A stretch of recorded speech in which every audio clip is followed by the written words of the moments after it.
رشد فعالیت صاحبکاری در شرایط اقتصادی رقمی. تحت همین عنوان در دانشگاه دولتی تجارت تاجیکستان کنفرانس بین المللی علمی و عملی برگزار شد. در همایش علمی عملی مسئولان نهادهای دخلدار، عالمان ساحه مالیه و اقتصاد و تجارت از مؤسسه‌های علمی و تحقیقاتی تاجیکستان و فدراسیون روسیه شرکت داشتند.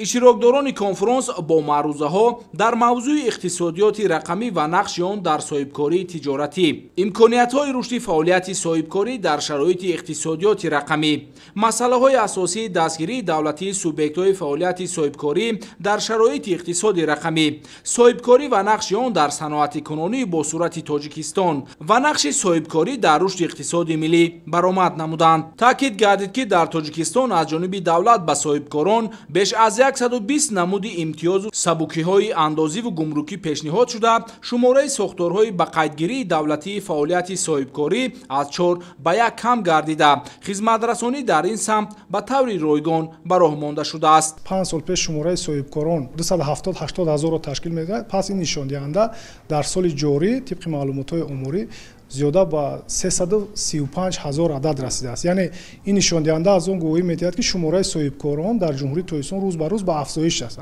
این هم پیش از همه در اساس دستگیری دولتی که از جانب حکومت جمهوری تاجیکستان همه روزه به رشد فعالیت صاحبکاری چاره‌ها اندیشیده می‌شود. صاحبکاران مملکت در روند صنعتی کنونی با صورت کشور، بنیاد کارخانه‌های استحصالی، انشاءات اجتماعی و تأسیس جایهای کاری نو سهم نظررس گذاشته، با استفاده از امتیاز و دستگیری‌های دولتی چنین اقدامات سازنده را صاحبکاران وطندوست وسعت می‌بخشند. بعد گذشتن به اقتصاد رقمی، امروز صاحبکار دیگر با مقامات‌های دولتی تشریف نمی‌آورد. توسط برنامه‌های مخصوص به واسطه می‌توانند که حسابات‌های خود را با مقامات اندوز پیشنهاد نمایند. از نتیجه اون SMS پیامک میاد صاحبکار وقتی خود را صرفه می‌کند از جای کارش تا تمام عملیاتش تمام حساباتش می‌سپارد از جای کارش. بهر رشد فعالیت صاحبکاری در کشور از جانب حکومت جمهوری تاجیکستان یک چند امتیازها مقرر شد، از جمله امتیازهای اندازی، ساده کردن نظام با قیدگیری و امتیازهای سرمایه گذاری، امتیازهای گمرکی. بغیر از این به واسطه قبول کردن قانون جمهوری تاجیکستان درباره حمایت و دستگیری دولتی صاحبکاری، قانون جمهوری تاجیکستان درباره موراتوریا و سنجش‌های فعالیت صاحبکاری، یعنی صنعت‌هایی هستند که به واسطه بهر رشد فعالیت صاحبکاری در کشور از جانب حکومت جمهوری تاجیکستان قبول گردیدند.